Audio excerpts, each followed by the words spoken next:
Do you want to talk about houses? We love houses. Who doesn't love a house? Being in a house, owning a house, not being outside of a house and not allowed into the house, not being cold or living in a ditch. Ditches are not as good as houses, am I right? And everyone has one. That's the great thing about houses. Anyone can own a house. Rich people can own houses. People who are in a position to receive large sums of money from their parents. The wealthy, like literally anyone can own a house. In fact, ideas can own houses. In Ireland, the country where me and Bono and my friend Owen and the corpse of Jonathan Swift live, 40% of the housing market is owned and operated by ideas, not people. Private, for-profit property firms and investment funds account for almost half of the total value of the things that families need to live in order to not die. Because that's the other great thing about houses. They're really expensive and they always go up in value, like gold that has sex with other gold and makes gold babies. It's just a non-stop line goes up, investment made easy, guaranteed cash cow, except when the market crashes in increasingly rapid and inevitable cycles. Get this, right? Just for a picture of how valuable a house can be. In 1992, again in Ireland, the average second-hand home cost 62,106 Irish pounds. But this year, 2022, the average cost of a second-hand home is 500,000 European euros. That's more than a 700% increase. Adjust for inflation? Why bother? In the same 2-decade period, the average wage hasn't even doubled. It's not like inflation is even a real thing, except a byproduct of competition that simultaneously ratchets up prices and devalues currency, like the economic equivalent to drinking your own piss. It's not as good as a house. A house with a little window box for herbs and a grandfather clock.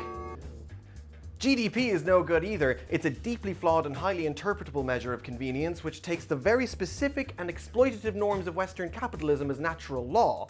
I mean, it's nowhere near as cool as a little cottage by the sea with the pebble dash. Well, if you're going to insist, then Ireland's GDP has also increased by 700% since 1992, or 52 billion to 460 billion.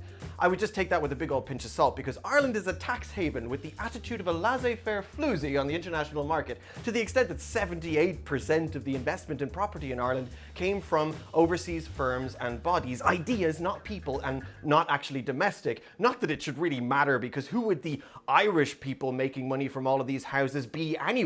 Investing in property at scale is even more unthinkable than just owning the one house. Because these big window-having, toilet-flushing beauties are expensive. So trading in them is the reserve of people who have lots of them to begin with. The top 10% most wealthy people globally own 76% of everything. And the bottom 50% of people own 2% of everything. But you can still be in a house if you hustle and pray, because some people will let you live in a house that you don't even own. Isn't that sound? You can go right in. These people are called landlords, and they do charge lots of money, but houses are worth it, believe me. You don't want to live in a ditch. The US, the UK, and Ireland have all seen unprecedented rental increases, and often the democratically elected representatives of those countries actually do the landlording themselves. Or they're in upper middle class or upper class communities of parasites who charge money so that poor people can live. And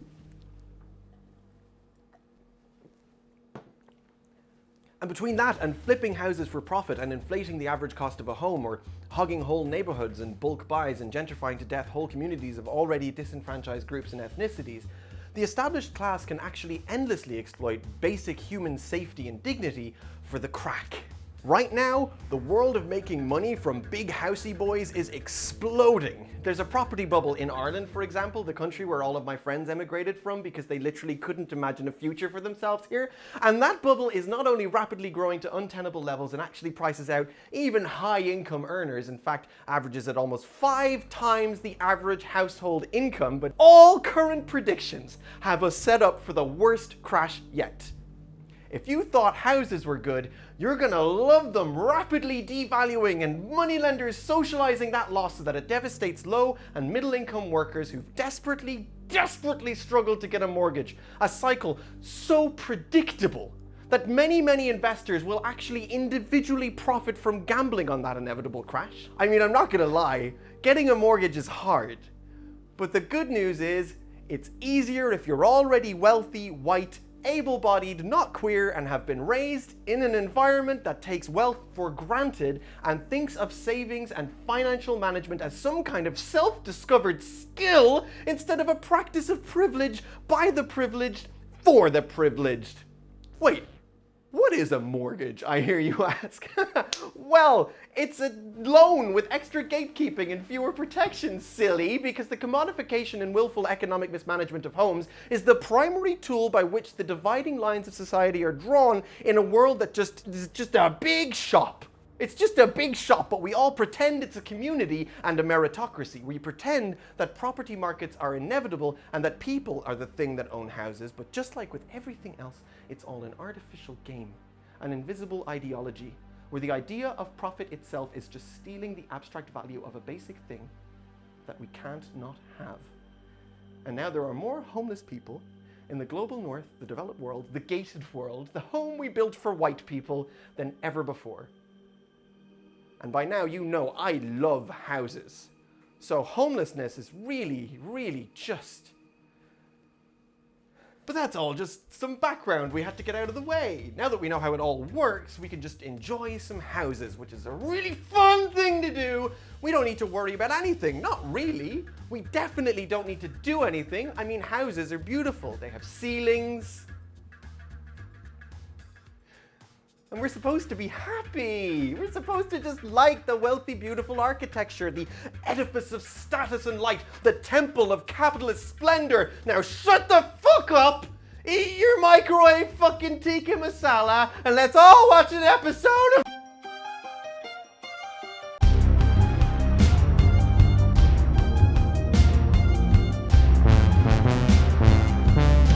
Grand Designs is a very British television programme in which people build over-the-top houses that are either eccentrically designed or very beautifully designed or built with an unusual construction technique or in an ill-advised or awkward location. By Neptune. Or as a repurposing of a listed building or falling apart building or a big ugly tower in the middle of London or some other self-centred, boring and blind dream of the middle class. We witness the ups and downs for people like Squinton and Cloris from Somerset, or Phillips and Brenja from the Cotswolds, or Cotswold and Damaris from Tromhornsley as they shrug into their hard hats and say things like, yeah, it is a bit of a struggle, but if you want to do something, you've got to do it expensive, or yeah, it would have been nice to not have to remortgage all of the banks, but Phillips said that the concrete ceiling has to be made out of glass to get the full effect of the tree or whatever, as it slowly dawns on them that these self-centered visions of their own import in the real world with the British weather and the inevitable entropy of an unwieldy project and, worst of all for them, but best of all for us, the torment and heartbreak of a punishingly ballooning budget, well, it all means that sometimes you just don't get what you fucking want, do you, Squinton? Except that generally speaking, they actually do. Usually because they're sickeningly wealthy, and for them, even absurd levels of debt is more of a stressful abstraction than it is the threat or guarantee of destitution or death that it is for the less well-off. So how much do you spend? About £2.5 million. Considering what you've got, I think that's pretty good. And so, excepting a few outliers who actually do ruin their lives and never finish the house, most of which are genuinely upsetting and heartbreaking, but one at least that's fucking hilarious. Please God, hopefully now, in the next couple of weeks, we'll get away and get in there and get at it. It never happens. Except for those, the people on Grand Designs always have a happy ending where they stroll around their luxurious opulence and luxury with smugness obscured by relief and exhaustion, privilege obscured by aesthetic boldness, and, like the British class system as a whole, the evil of inequality and entitlement obscured by family, hard graft, determination, and a nice story.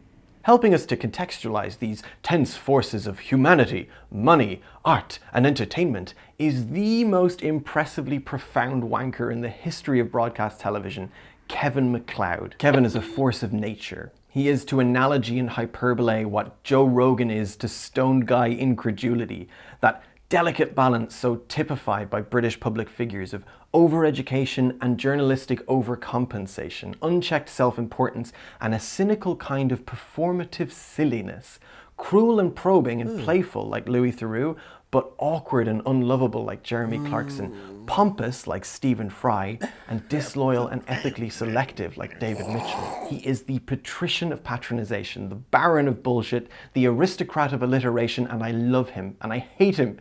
And you just kind of have to witness it. And anyway, his name is Kevin. Look at the building.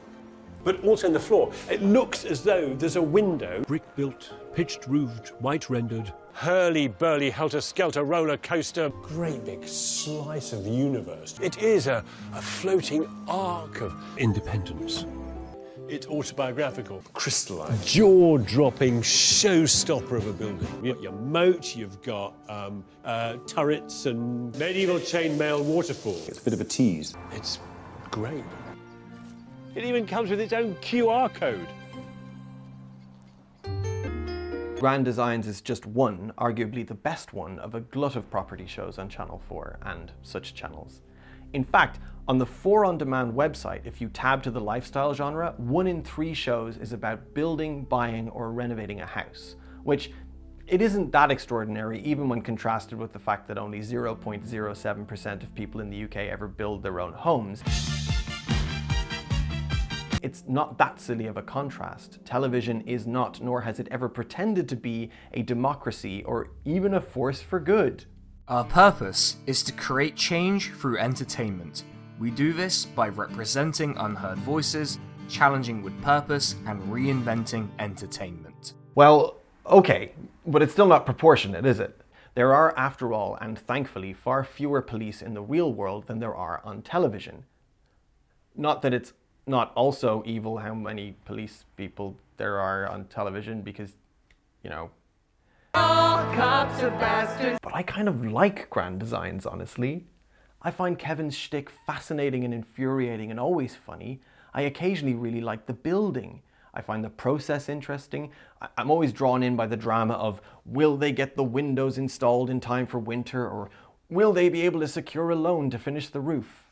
Sometimes, rarely, I even like the people building the thing. I liked the now legendary Ed and Rowena, with their genuine hippie hearts and happy smiles, their hand-carved wooden house and their hundreds of individual hand-carved wooden leaves. I enjoy that craftsmanship with the same nerdy appreciation that led me to watch the special features of the extended edition of The Lord of the Rings over and over. And yes, I know, I may be a loser, but I am also old. Not that old. Exactly old enough to interpret as natural law the sheer number of interior design and property shows that came about in the 90s and early 2000s.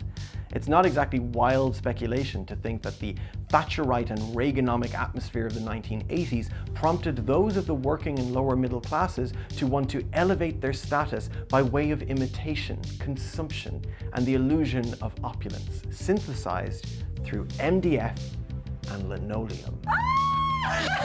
It's wonderful. Bit of an unusual light fitting for your kitchen. We thought it'd be quite fun. We know that the latter half of the 20th century was characterized by this shift in the West, away from the idea that the proletariat could and should only behave and decorate within their class, towards the idea that the consumer was a class-fluid being, the idea that you could buy your way to a life satisfaction that was indistinguishable from the wealthy, and that you too could have wealth signifiers. Cheap ones. Innovation in technology led to new modern conveniences. Globalized free market capitalism led to cheaper products, all adding up to a sort of ratcheting of aspiration. Where once we had Through the Keyhole, a weird 80s format where B-list British TV sorts take a charming squint into the vaguely pleasant and sometimes frankly upsetting homes of other B-list British TV sorts, now we had MTV Cribs, which, if you're not familiar with it, I advise you to keep it that way. The point is that at a certain stage, this wasn't a dialogue that culture was having with television, even if that DIY dialogue had only been short-lived. Now, you were a consumer within your class once again, and while it remained right and moral that you demonstrated a basic level of product fluency, it was also right and normal that you fascinate over the wealth porn that was proliferating on television. You couldn't be inspired to spice up your living room by Ice-T and the retractable roof he had installed over his fucking pool. You just had to sit there, looking at him, hugging your tin of magenta paint and waiting for the sweet embrace of death. Anyway, I like grand designs, and I do think that's in part because I'm broken by the 90s. But I think there are other aspirations beyond just decorating with an obscene budget, because shows like this have something in common with other Channel 4 contemporaries of the time. Like River Cottage, in which a charming posh man named Hugh Fernley Whittingstall, I'm serious this time, returns to the land to grow his own vegetables, befriend and slaughter farm animals, forage for nettles, the fucking loser, and flirt with rosy-cheeked cider ladies. The lifestyle that we were being sold was the idea of freedom itself. A very British freedom, with rain and cider ladies, but freedom nonetheless. The moment somebody decides to build, they've already moved to the margins of society. They're in a minority. And when it really gets interesting is when people depart the conventional route, and instead they throw away the map and they follow the less trodden path. If the trap of the 80s had been plastic-wrapped Thatcherite mod-cons and misery, as exemplified by the parents from Time Bandits, then the 90s and early 2000s were selling us the antidote, which was Brazil. The place that lies beyond the boundary of our rat races, our bureaucracy, our debt, our bosses, and our landlords. Our desire for freedom could be transformed into a relationship with the aesthetic. Not for particularly nefarious reasons, but simply because we loved to see the spiral staircase and have Kevin tell us how much it cost.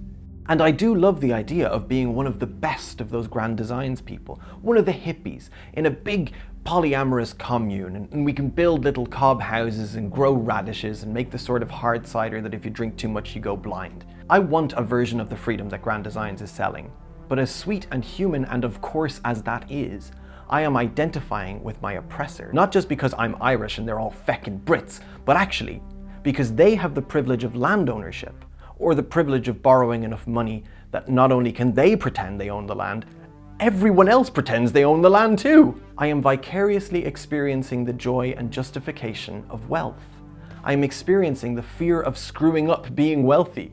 I'm experiencing the illusion of ownership, the vibes of hierarchy, and even the catharsis of success.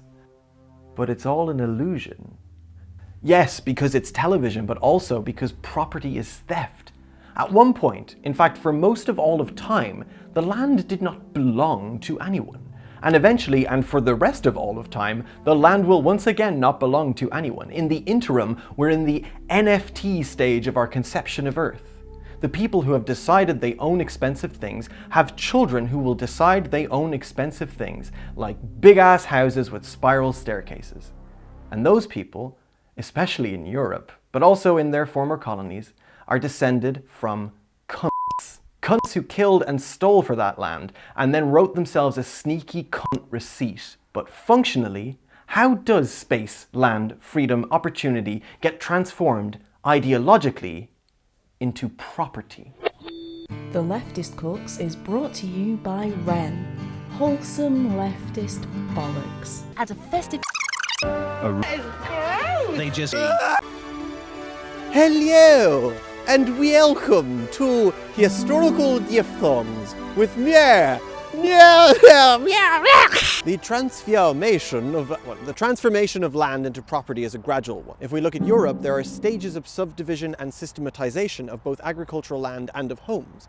Before the 1700s, largely everything belonged to a king, and the lords had rights and responsibilities in managing areas, and the tenants or serfs had the job of generating the actual food. Even landless peasants might have access to waste land, or strips of land in awkward spots by cliffs or other places that were difficult to farm, the sort of places that Kevin McCloud would get excited to build a lighthouse renovation. So in England, Wales, Scotland and Ireland, this area here that's come to be known as the Hibernian Archipelago, and that's what you should tell your children it's called, we had areas of common land. That's where we get the term commoner and the expression common her face. Now, common land functionally kind of amounted to people owning the land themselves, or at least having a lot of freedom on it. As I said, everything belonged to the king and the aristocracy, so a significant amount of the agricultural output of a given community was paid to and became the property of some rich cunt. But at the same time, certain of the rights and practices of the community itself under feudal law feel, in contrast to today, far more free. The community decided how to farm the land. They delegated roles and labor. They were in many ways smarter about how they did that. They rotated crops to maintain the health of the soil, and they had long periods of the year where nothing was growing, so they just got to live, write songs, make love, drink stout, fight, slap trees around, throw sheep at each other, dig at the earth, scream, just, live. They had certain rights to the fruits of this common land, the rights to pasture, grazing their livestock in the fields, the rights to piscage or fishing, the right to pannage or sending their livestock into the woods and forests to eat, which is an ecologically smart thing to do that we just don't do anymore, and the right to estiver, collecting wood for fuel and fence building and so on. Essentially, ownership itself was looser and more diffuse. These were communities concerned with living and doing. There was no private property as such. And then this gradually changed for many fiddly reasons, and here's an oversimplified breakdown of them. So from about 1650/1700 on, there was a huge boom in both agricultural output and population. This has to do with rotating the crops with turnips and clover, which as it turns out is a really effective thing for crop yields. There were improvements in plough technology and drainage and generally more intensive agricultural practices, which necessarily involved subdividing the land and keeping it divided. Fewer tenants were working harder in more concentrated plots of land. This dispossessed many other tenants so that they end up moving to the cities, in which a big smoking industrial revolution also happened to be happening. So now the farms were outputting crops for markets rather than for the farmers themselves and the lords of the manor. This is a crucial step in the development of the modern conception of how stuff works. The nation state was transforming into a literal lo-fi, analog, low-key, vaporwave market. So you end up with this feedback loop, right? With all this food production, which could be and needed to be in a state of growth for this growing population, who were no longer individually producing food for themselves. We see this all the time in history. Agricultural innovation leads to population growth, which leads to urbanization, which demands more of agriculture, which leads to innovation. Plus, now these growing European populations were charged with transporting more food. They needed more sophisticated modes of transit and storage and new economic concepts. So new jobs and more industrialization. And unfortunately for the rest of the world, the particularly unpleasant ruling classes of Britain and the European powers were now armed to the teeth with technology, food, and people to place in front of cannons. And they had all the evidence to show that an industrialized, subdivided, market-driven, infinite growth civilization was an unrivalable, cool and good thing, actually, and everyone had better get on board. And all because of the humble turnip.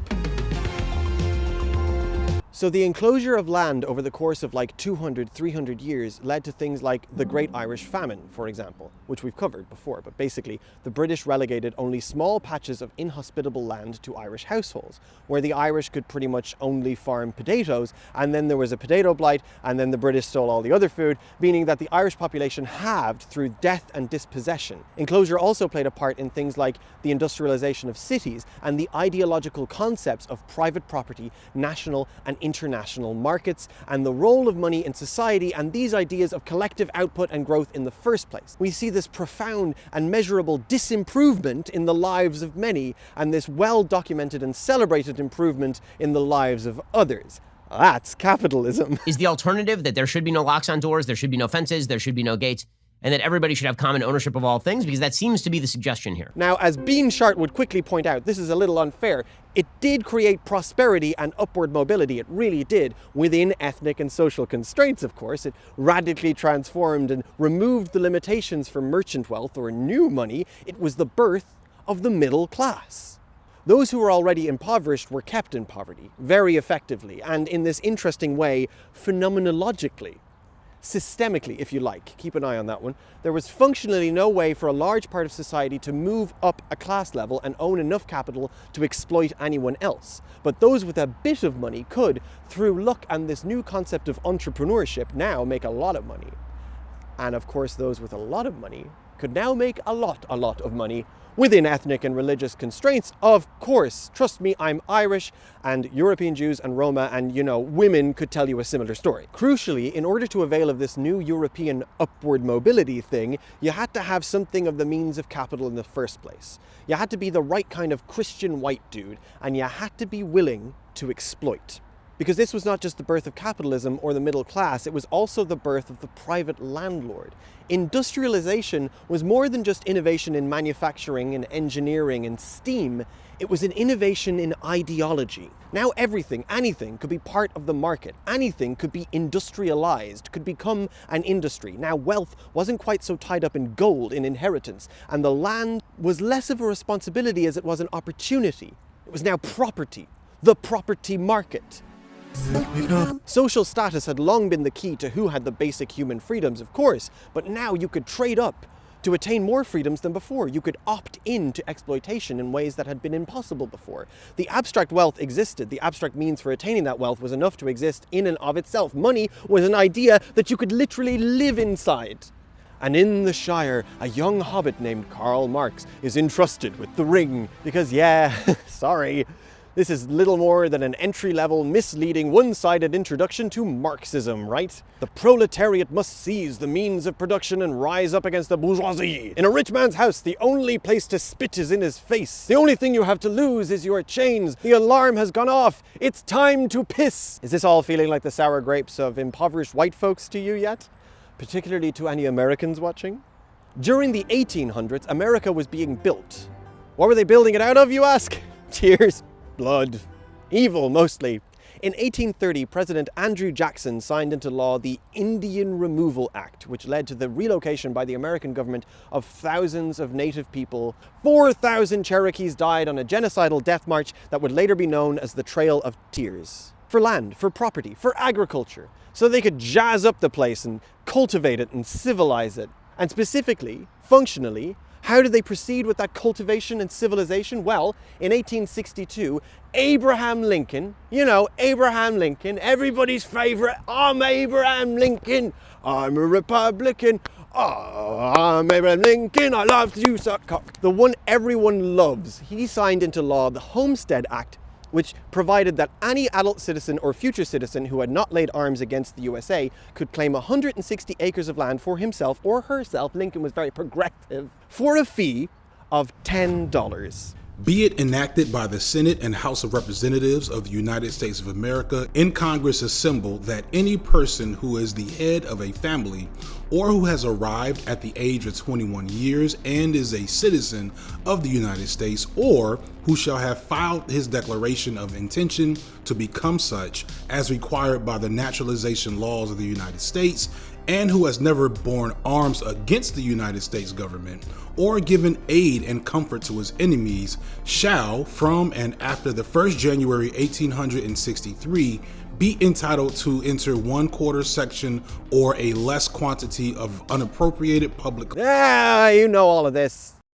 Jesus. You know all of this. You've heard it all before, haven't you? You fucking should have. And you've also heard that in the simultaneous conquest of the New World, Australia, New Zealand, the Caribbean, land that belonged to everyone, to no one, was carved up for white colonizers. You've heard exoticized and romanticized and probably badly researched notions of benevolent pre-industrialized natives hearing the wolf cry to the blue corn fucking moon and treating the land with respect. You've heard the flaccid, gutless apologies of liberals and heirs. I would like to acknowledge that my property portfolio is on unceded Songhees First Nations land. You've heard about land back. You've known for a time now that the contemporary superpower of the USA is founded on genocide. Their disproportionate astronomical wealth is based on market ideology, military conquest, slavery, and exploitation. You've heard about slavery? Yeah? If the economic consequences of the British landed gentry is still being felt in Ireland, then the economic disadvantages of slavery are being felt in America. You've heard about reparations, haven't you? Some of your best friends are black. And you felt this nightmare around you, yes? This sense of waking up slightly too late, that experience many of us have felt of seeing the moment where you fuck up the rest of your life, but It's the whole species of humankind. You've heard that wealth inequality has now reached the terminal point where millennials and Gen Z are poorer than their parents. You've heard of the phenomenon of short selling, where economic crashes are now actually profitable for a select elite of market exploiters. You are vaguely familiar with what I mean when I say late stage, and what I mean when I say that property is theft. I'd wager you've probably heard of climate catastrophe. You've heard the consensus on how long we have and how soon and how radically we need to act. You've heard of billionaires. You know what I mean when I say Tickle. Eat the rich. You know that I'm not joking. But probably part of you thinks this is all a bit much, actually. A bit conspiratorial, nihilistic, or dramatic. Even presenting those phenomena next to each other is a little convenient, emotionally manipulative fatalism. And it almost betrays a loose grasp of reality, of the functioning of these complex historical, social, and economic factors in the way that I have presented them as interrelated, as reliant on property ownership and capitalism in the first place. Because the real question is, even if you only pay credence to like half of that, is where the hell would we even start, Neil? At this point in the whole messy sluttery of history, who really has a right to the sovereign land of a contemporary nation? What do we mean, give it back or give it away? How do you get anyone to do that? Who's doing the doing? Who's doing the persuading? This is just out of our hands. You just can't get people to give up their material comforts. And Neil, you are not necessarily justified here. Isn't there an aspect of white guilt to all of this?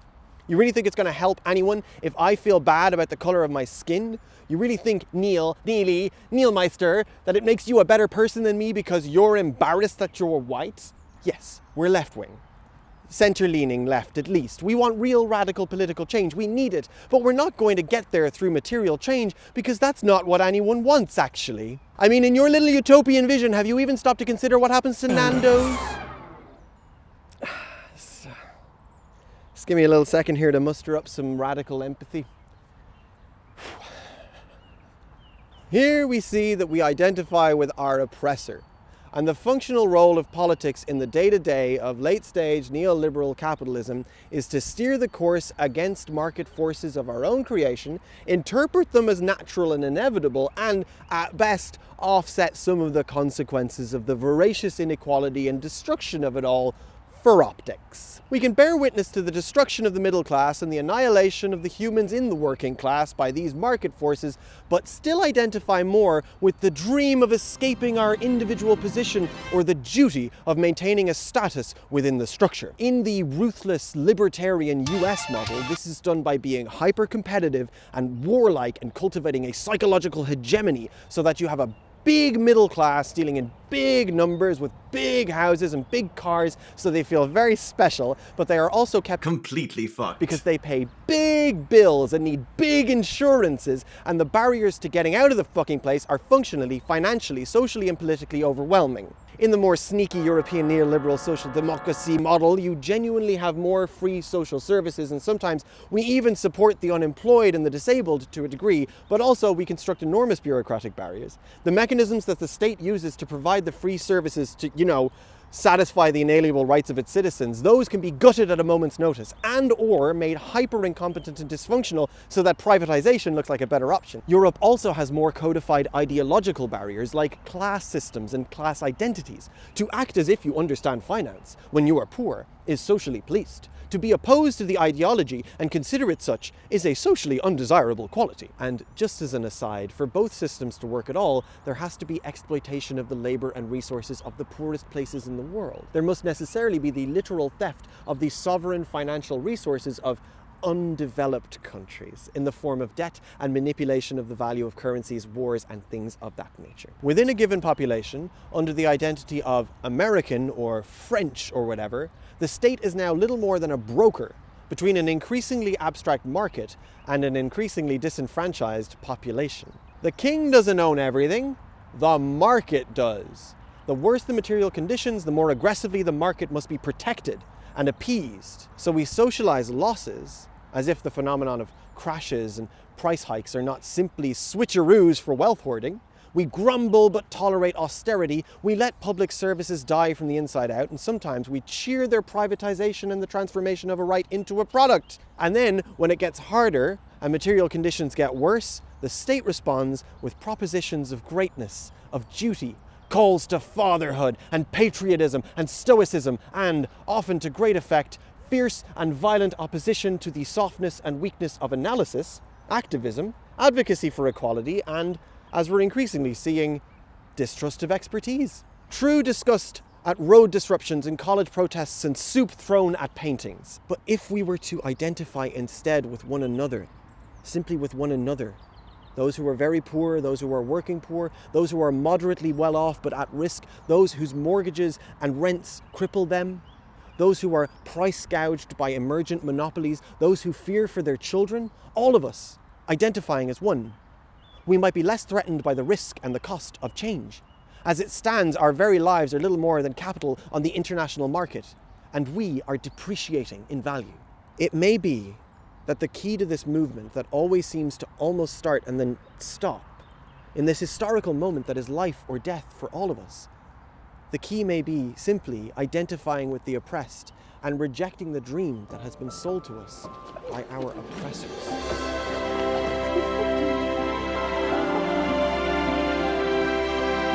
The Lottery. The big full of bouncy double-breasted. A sermon on ethics and love.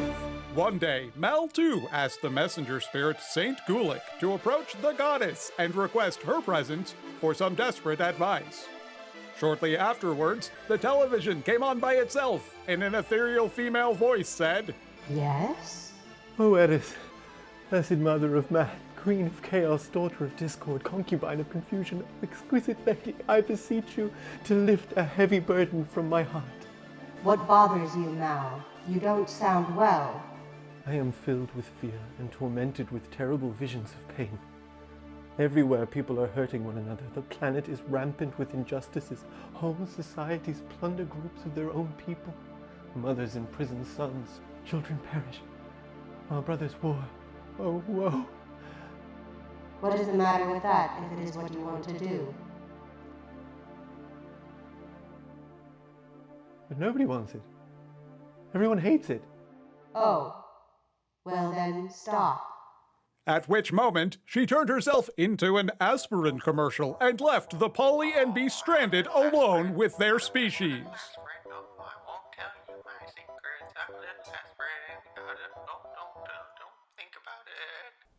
Well then, stop. So, why don't we? That dialogue is from the Principia Discordia, written in 1963 as the primary document behind Discordianism, a religion that some might call postmodernist and maybe metamodernist because it is at once a parody and something that people derive genuine meaning from. It's a religion that seeks to erode our fear of chaos and our desire for order. And what is a better representation of order if not the image of a smiling, obedient underclass? I think one of the most frustrating, common, and lazy arguments used by supporters of capitalism and capitalists themselves is the idea of the natural order of things and human nature. Appeals to nature are examples of a logical fallacy. For example, heroin is a natural product that contains plant extracts. Therefore, it's good for you. Don't do heroin, kids, and don't fall for appeals to nature. Still, do you ever find yourself in conversations with people who are only just surviving, but rather than support their own class interests, they insist that you're fighting inevitability? Capitalism exists, and therefore it's inevitable. Human nature dictates it. We're greedy and selfish, and we only care about our own. Even lobsters have a stock market.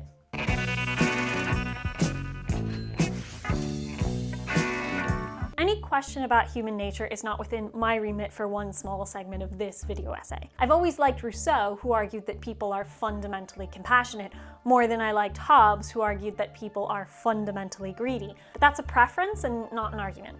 And the ways that we try and pull apart selfishness and altruism often depend on who is doing the storytelling and what biases they have. For example, let's say you have two sisters that you presumably love, and you're walking with these two sisters across a road when someone, in a Tesla, runs a traffic light and barrels towards you.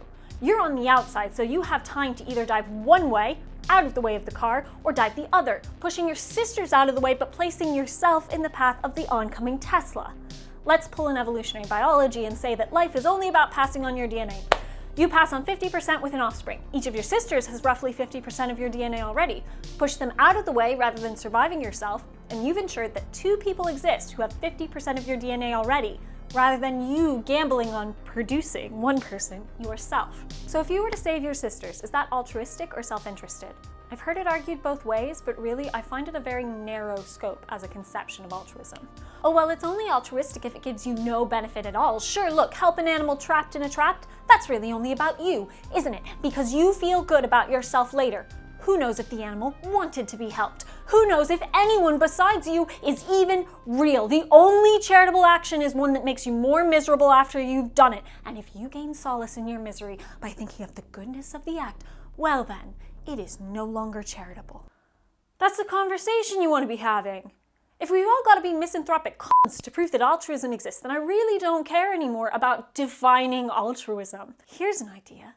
Maybe people have more than one emotion at one time, and the feeling of one doesn't steal legitimacy from the other. So that DNA example, you can argue pretty definitively that it's self-interested to be motivated to save your siblings. But that impulse to care for people doesn't stop at people we're related to. I love my friends, and they don't have any of my DNA. I've loved partners, and none of them have had any of my DNA either. I have stepkids, and they have none of my DNA, and they are, no question, the loves of my life. I would put myself in mortal danger for them without blinking, even though they hate me. Some try to contextualize this by saying that I'm still being selfish, by saving the people close to me who are unrelated to me, because human society is more complex than just individual survival. We posit that as humans, we are part of groups, and so the reason I'd protect all of these people is that I see them as being part of my group, my team, so protecting them takes on an act of self-preservation. This can be justified through a biological anthropology lens. We're smart little primates with big old heads, and we're quite helpless for most of the first bits of our lives. A single parent on the savannah with an infant probably wasn't in a good position to get food and protect against giant hyenas, saber-toothed cats, and eagles. We probably relied on social groups for protection and food and company. We still do. So some people argue that our group memberships can explain some of our behaviors. We've covered this before, touching on social identity theory, the idea that in addition to our individual identities, we have social identities, identities that link us to others in specific ways. Queer, Irish, immigrant, teacher. But there's something that that question doesn't fully answer. If we're all part of these identities and we want them to do well, then why do we often undermine their aims?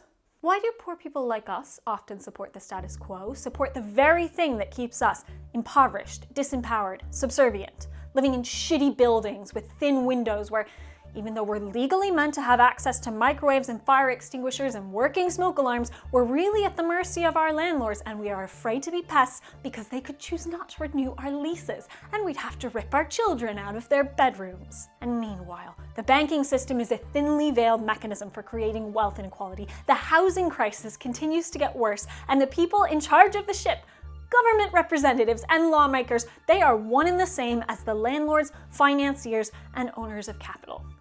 Which way to get to? Marxist scholars, though not Marx himself, call this phenomena false consciousness. Members of the proletariat, the creators of capital, misperceive their real position in our society, misunderstand their actual aims within the system, and thus can hold beliefs which sustain their own oppression. But there's a lot of debate about why. Why do we continue to vote for people who benefit from our oppression? Why do people defend Elon Musk? 99% of us know you're a good man, Elon. The other 1% are just so damn loud. I try my best. As Howard Zinn puts it, society's tendency is to maintain what has been. Rebellion is only an occasional reaction to suffering in human history. We have infinitely more instances of forbearance to exploitation and submission to authority than we have examples of revolt. Measure the number of peasant insurrections against the centuries of serfdom in Europe, the millennia of landlordism in the East. Match the number of slave revolts in America with the record of those millions who went through their lifetimes of toil without outward protest. What we should be concerned about is not some natural tendency towards violent uprising, but rather the inclination of people faced with an overwhelming environment to submit to it. Well, there are a few possible explanations. If you're die-hard into social identity theory, you can argue that being poor is a stigmatized social identity. Like, hi everyone, how many of you are proud to be poor? When you've got a stigmatized identity, there are two ways to try and fix it. Try and improve, or try and escape. We think that's partially based on the permeability of an identity. If you're in a stigmatized group, which you can easily leave, then leaving might be better than rehabilitating the image of the group. I think this at least partially explains why we don't like identifying as poor. As a variation on Steinbeck goes, socialism won't take off in the US because the poor see themselves as temporarily embarrassed capitalists. Because I'm poor. As an immigrant and a millennial, I don't fall into the illusion of middle classness that my parents, even though they were workers, were comfortably secure in. In many ways, I've done this backwards. I'm poor. We're only ever meant to admit to poverty within a narrative of having escaped it, having overcome, having proven ourselves. I just want to say to you, Deputy, my background and where I grew up and what we had to put up with was far different to yours. Okay? I just want to make this point. But the backwards trajectory might feel familiar. We call it late-stage capitalism in casual conversations, but I see it more as my friends who are reaching their mid to late 30s realizing they still don't have the money to have a baby, and they are nearly out of time. I see it in people I know who desperately scrimp and save to try and build up a nest egg for a deposit on a predatory mortgage, only to watch their money get progressively made meaningless by inflation and a lack of wage growth. But we're not supposed to talk about it, because it makes us seem like failures. How can I be so proud of putting art on YouTube if it means I'm still not making enough money to be over the poverty line? Meanwhile, while we work ridiculously hard at our jobs, then come home to houses which we're keeping cold because there's a cost of living crisis and the heating rate keeps climbing even though the fucking power companies are making all-time profits. After all that, my partner and I are still giving 80% of our income to our landlord every month. A landlord who still refuses to buy us the mandatory appliances that apartments in Ireland are required to provide their tenants to keep their tenants safe, like a fire extinguisher. A landlord who, just last month when I had to call him as the fuse box was buzzing and smoking. I'm taking a video quickly to just record how loud it is. Okay. Said that he was so sick of getting phone calls that he was thinking of selling all of his 50 properties and then said to me on the phone, "And you'll all have to move." And what could I do imagining my stepkids having to leave their bedrooms, but laugh awkwardly and say, "Oh, please don't do that though." What a reaction to being told that your tenant's apartment might be about to catch on fire with children in it. Being poor means I grovel for the privilege of paying rent. I am not proud of being poor. I am not proud of this situation. But I am proud that I'm not a capitalist. I'm proud that the money I do make is because of what I create and not what I own. Maybe I'll never be proud of being poor because I don't want to be poor and I don't want anyone else to be poor either. The general social identity conception of groups would say that I should want desperately to escape poverty, and I do. But what I actually want, what leftists actually want, is to get rid of poverty entirely, and leftist is the identity that I am actually proud of. But I have some reservations about social identity theory because it does rely on the assumption that we are in competition with one another.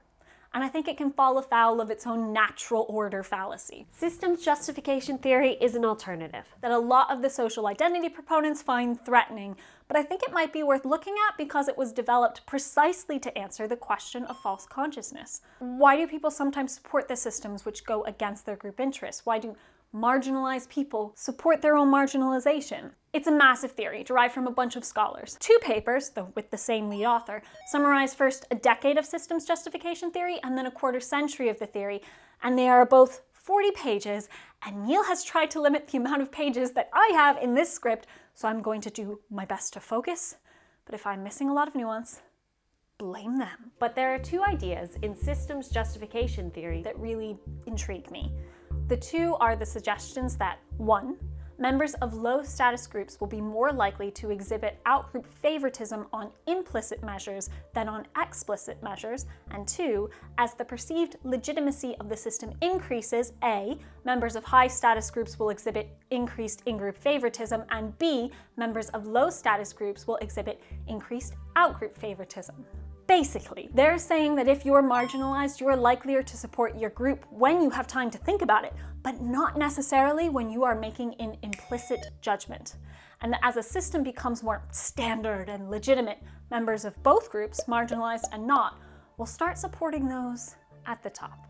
So first, it might be best to explain what I mean by implicit here too, because you all know how I feel about the unconscious.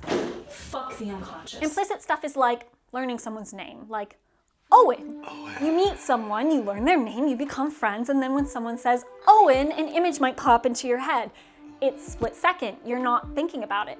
The thing is, there's quite a lot of evidence to show that we have the same split second reaction to most things, including ideas like danger or laziness. And growing up in societies with lots of biases means that the shape of the images that pop into your mind are likely based on some pretty gross hierarchical justifications. I actually have a lot of familiarity with implicit bias research in childcare settings, which I really want to go into at some point, but non-binary Mussolini says this can't go over 3 hours, so that will have to wait for another essay. The big takeaway is that if something is implicit, it's not something you consciously control. You're not a bad person for having implicit biases. We all do, but it is something that you can consciously account for and solve around if you're aware of it.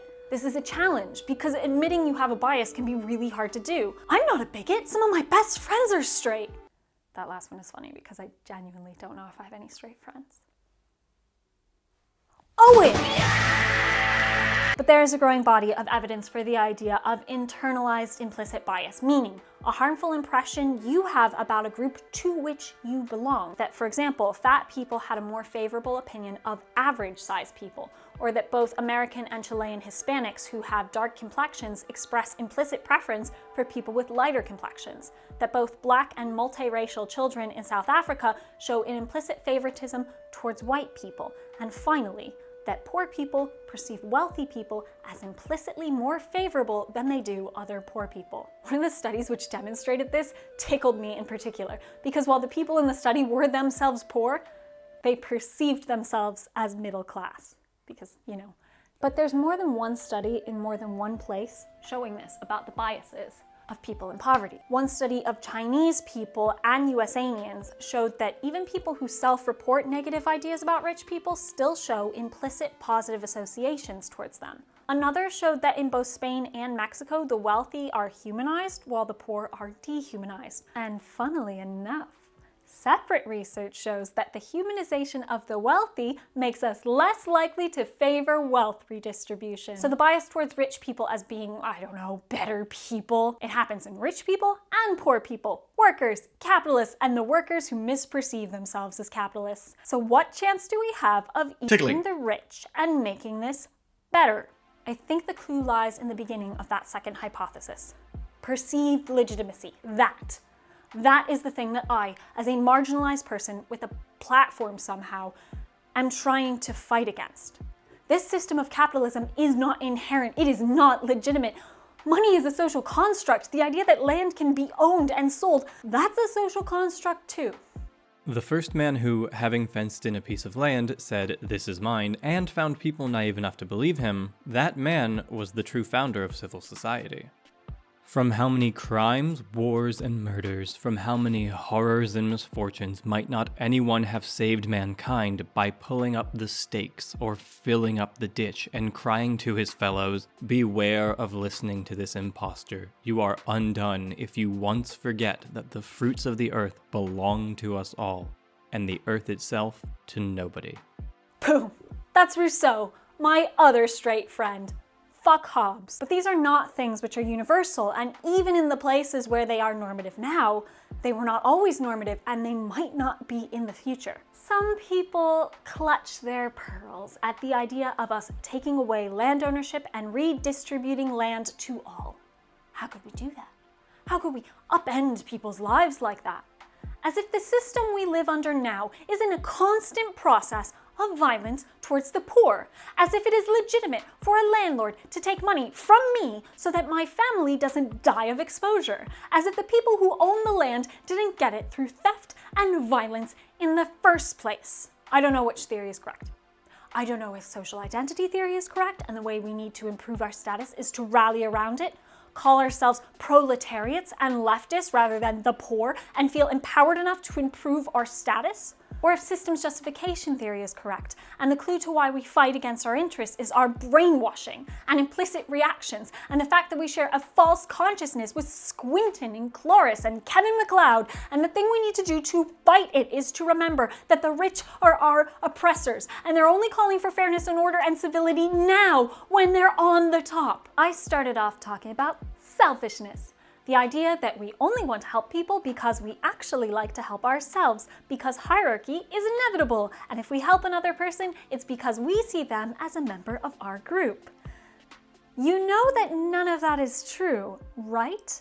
Like, empirically true. Social Darwinism isn't the same as evolutionary theory. What we think of as social Darwinism was actually created by Herbert Spencer and based on a Lamarckian rather than Darwinian idea of evolution, and boy, oh boy, is it pseudoscientific. The idea that selfishness is biologically advantageous has been criticized at every possible level by peer-reviewed publications. This is a whole other branch of scientific inquiry with types of selfishness and proximity to altruism that I am going to skim over by pointing out that selfishness is not a consistent or inevitable process. Like, people from different cultures tend to act differently on tests of selfishness or altruism, something which wouldn't vary so radically if selfishness were the default state of human nature. There is even substantial evidence that non-human primates feel empathy and frequently engage in pro-social altruistic behavior for no apparent reward. The truth is, evolutionary history just isn't a constant competition. Actually, most animals spend as much time as they can relaxing, taking it easy, or playing and enjoying themselves. So this idea about human nature, which capitalists and those false consciousness-inflicted capitalism stands support, it's just not true. It's not universal at a personal level or even at a group level. And whatever social science theory turns out to be true about why people act against their own interests, I think the fact that so little of human nature turns out to be inherent is the most comforting part of all of this. And the scariest thing to people who want to maintain the status quo, because it means that all of this is subject to change. But what if you're watching this and you're not a temporarily embarrassed capitalist? I have some wealthy friends. Friends who have generational wealth even. And while I am sometimes, frankly, jealous of the freedom they have, which I don't, I wouldn't be friends with them if they weren't individually good people. So if you are wealthy and you're watching this essay, why should you care about how poor people like me are housed? I mean, rich people, sure, give to charity, give to artists. Please search for opportunities for direct mutual aid, please do. It'll be more helpful than that one 20-euro bill my creator friends and I keep passing around to each other by pledging it during live streams. But if we do get one of those historically rare instances where we can disrupt the status quo, what I am asking you to do is to transcend your own class interests. If systems justification theory is true, it is within your power to go against your class interests. You just need to look at your biases, look at them in the face, own them, and consciously orient yourself against them. If social identity theory is true, I'd ask that instead of your comfortable identities, you uphold a greater one, your humanity. That part of you that wants us all to succeed and do well and be comfortable, the part of you that can see through the stupid divisions for what they are. Hierarchical justifications for dehumanization, for letting people starve when there's too much food, or letting someone freeze to death on the street while tens of thousands of habitable properties are empty. Or you can turn your backs on all of us. Pretend it's human nature to be selfish and not a choice you are actively making. You can start calling your napkins serviettes so you feel wealthier than you actually are, and take out just a little bit more money to really upgrade the bathroom. If you get carried away enough, you can even appear on one of the shows like Grand Designs that poor people like me watch and daydream about from our cold, unheated, precarious rental homes. But nobody wants it. Everybody hates it. Oh, well, then stop. Hope, Christmas, not a hope. Architect sacked, no drawings, project managing. Of the 212 houses featured on Grand Designs, only about 30 or so came in at the estimated budget. Usually somewhere around Act 2 or Act 3 of the epic Channel 4 storytelling, the project is in dire straits and they have to scurry around and be resourceful and canny to find the necessary cash to push the build over the line. Sometimes that is a small incidental amount, a few tens of thousands of pounds, perhaps from parents, just to make sure the kitchen countertops are the right kind of granite, and anyway, it all pays off in the resale value, and sometimes it's a little bit more than that, like with Bram and Lisa's home on the Isle of Wight, which went over budget by £2 million and took 11 loans, inclusive of several mortgages, to complete. But as Bram, who's an accountant by the way, observed, The mortgages are not necessarily a problem. Paying them off might be the problem. and anyway, it's a beautiful house with a private beach and it's all worth it for the resale value, right? In 2020, Bram and Lisa sold the house for £1 million less than it cost to build. Is it time now? Shall we? No more foreplay? Time to sit down and talk about the financial crash? If you don't mind, I'm going to pour myself a drink like one of those other video essayists with substance use problems. And before I start, don't quibble with me, economists. I know I don't know what I'm talking about. This is all going to be grossly oversimplified, but my making it simple enough to understand is going to be a great deal less evil than you making it hard to understand.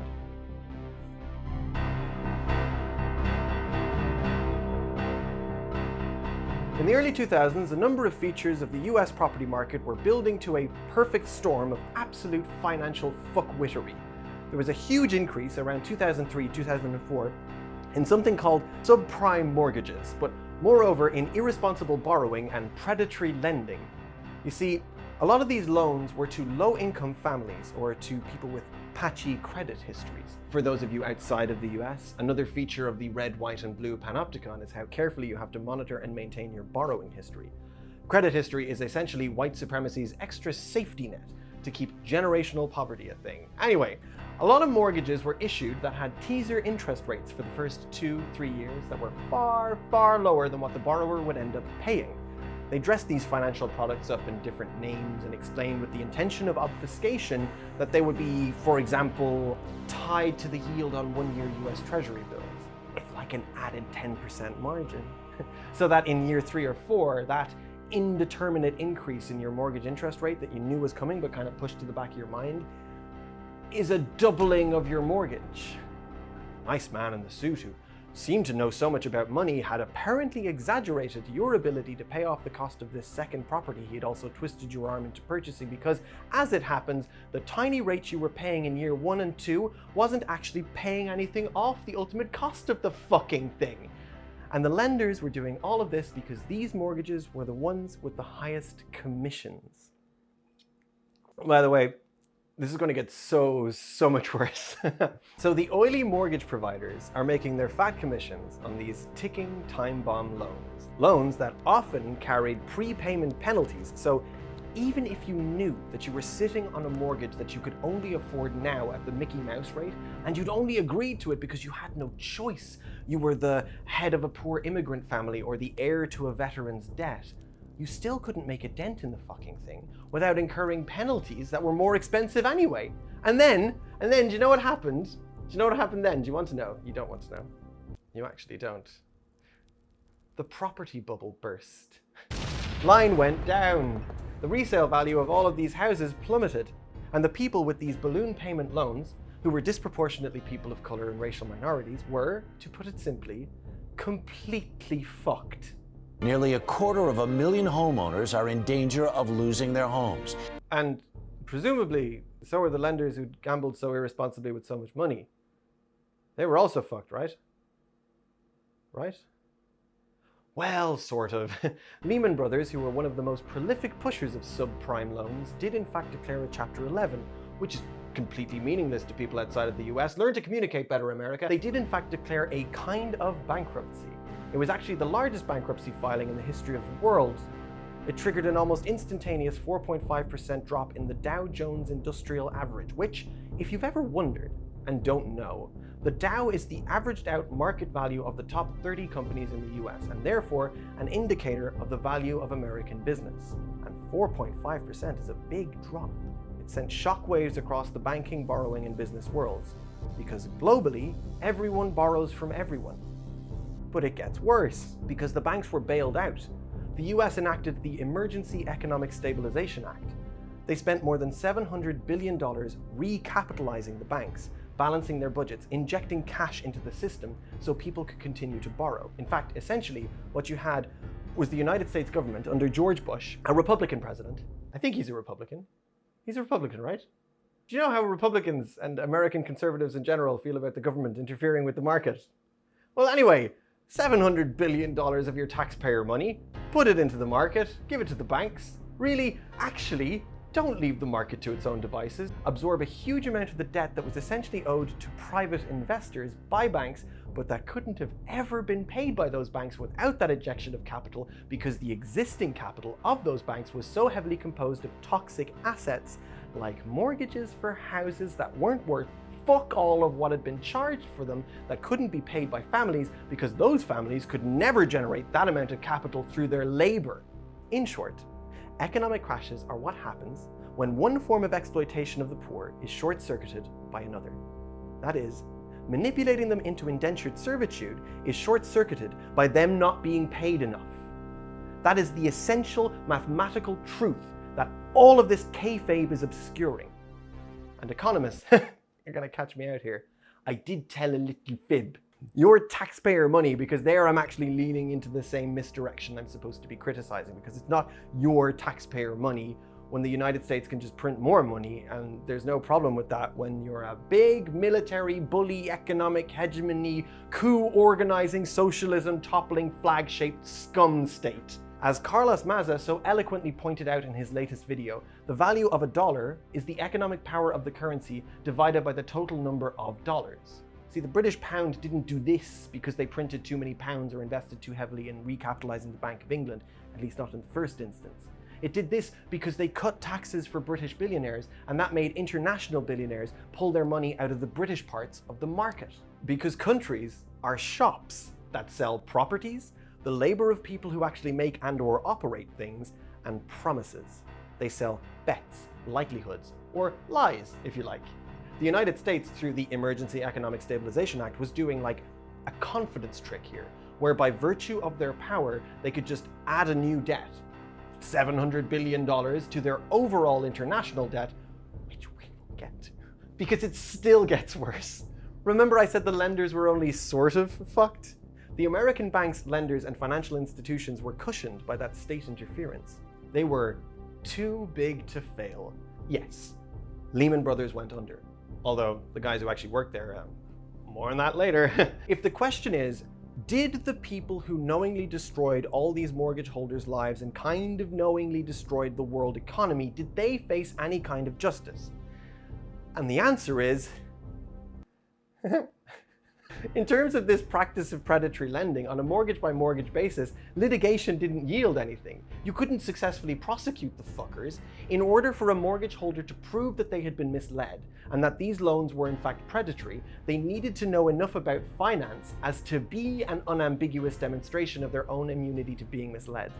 And apparently, no relevant party ever thought that that level of financial crash could even happen, at least not in a way that was provable in a court of law. They all thought the property market was supposed to grow infinitely. That was the plan. There was no liability. So for those in the banking world who retained their positions, or just jumped ship to a different financial institution, or in many cases retained or even grossly exceeded inflated bonuses for doing such a good job, they also collectively claimed this astonishing level of economic ignorance. And you really have to wonder, what? There were people who knew this was coming, who presumably were very intelligent, and so also had at least a passing awareness of the consequences of global recession, from unpredictable social breakdown and war to humbler things like destitution, homelessness, suicide. Most traders knew that they were on borrowed time in a rapidly expanding bubble, and some of them chose to act. You want to know how they acted? Here's how they acted: short selling. Okay, so if you and I are trading in stocks, those stocks are like discrete chunks of a commercial entity, a product or a business. The value of those stocks can go up and it can go down, but the stock remains its own discrete thing, except when it doesn't, but just go with me, don't argue in bad faith.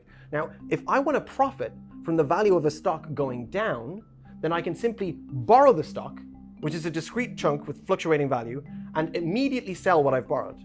And then, this is the clever part, the value of the stock goes down, and I buy it back and hand it back to you. I hand back the thing that I have borrowed.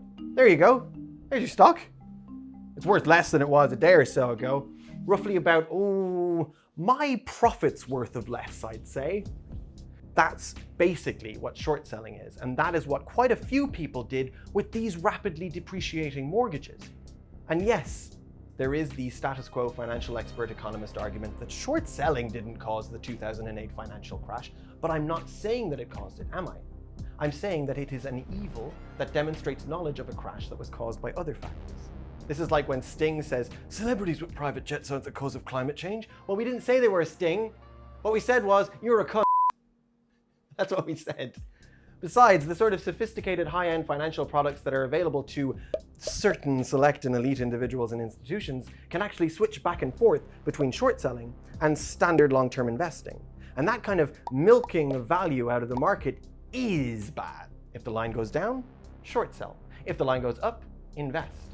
If you're a client in a position to avail of the services of a team of sneaky, aggressive financial traders, especially those who are so diffusely dispersed amongst the market that they can trade with insider knowledge even some of the time, then no matter what happens to your stocks or the market, there is always a way to profit from fluctuating value.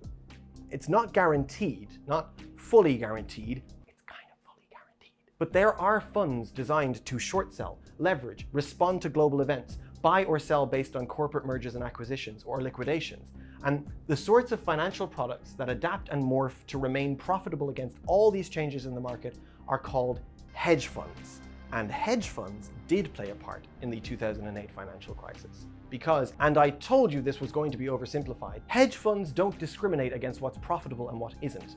They just fuck the market as hard as they can. So in a world where market value dictates the freedom and sovereignty of individuals, of corporations, in fact of countries, we have these leviathans running in the background of the system. An extraordinary consolidation of power. Kind of like an algorithm, sequestering wealth from the rest of the market endlessly.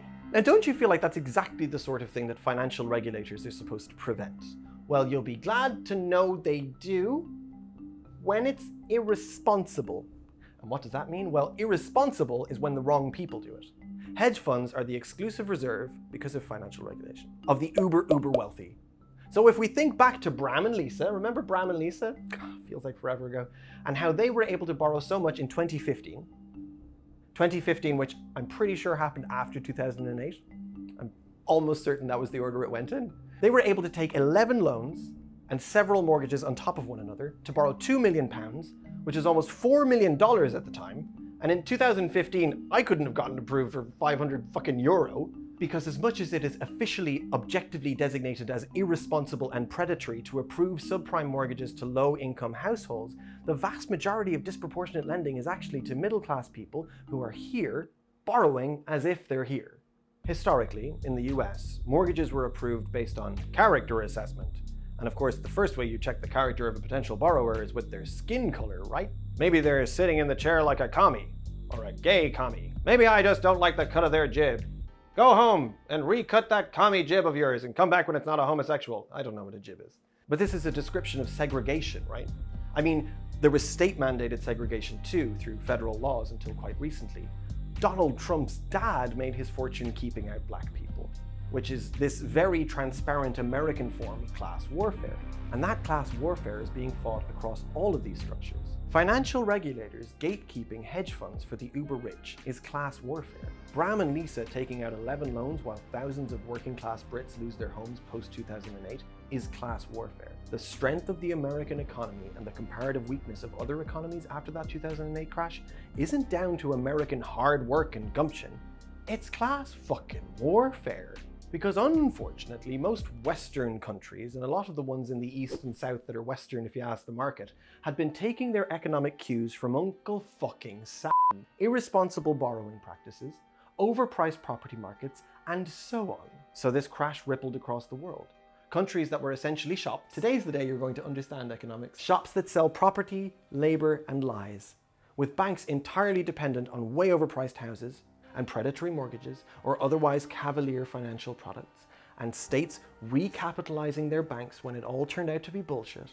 All the different bailout and economic stability funds and emergency funds and God help us, we're all gonna die, this is all Brian's fault funds, rushed through in 3 a.m. meetings by a handful of whatever old white men from the revolving doors of finance and law and politics who were far more panicky and a lot less smart than we've been led to believe. And the thing is, not all of these states could just print more money and have the economic power of their connacht and their military outweigh the depreciation of their currency. Some of these countries were part of fiscal unions using a common currency. Some of these countries had no choice but to rely on borrowing because of hundreds of years of having everything of value stolen by the British. Some of these countries, I'm talking about Ireland, by the way. Ireland. When they used state money to recapitalize the banks, the money stayed gone. Because in a global market, countries form a class system all of their own. And global economic crises are what happen when one form of exploitation of the poor short-circuits another. When one form of domination of poor countries becomes briefly but terminally incompatible with another. That is, when you have trapped a poor country, or in the case of Ireland, let's say, lower middle class. When you've trapped a country like that in a permanent state of debt to you, you being the strong economies, the superpowers, whatever the fuck you call yourselves. You know, the countries that did genocides. Those countries. But then, you fuck yourself over by manipulating the market into such disproportion that the labor force of those poor countries, when the chips are down and they actually have to generate value, cannot ever pay you what you are demanding. Oh, fuck! Short circuit! So then every economy is on the verge of collapse and you just print more money and take the vast increase in homelessness in your own country as an inevitable byproduct of the system. Hey, it'll keep people paying their rent and their mortgages if they see what's happening out there in the streets. And you also accept the vast increase in unemployment, homelessness, poverty, and suicide across the world of your trading partners as an inevitable byproduct of the system. And hey, the resulting privatization of their state services, dysfunction of their welfare states, and the fact that their high taxes didn't seem to do jack shit for them this time, all just kind of serves your global hegemony anyway, right? Because in Ireland, the money stayed gone.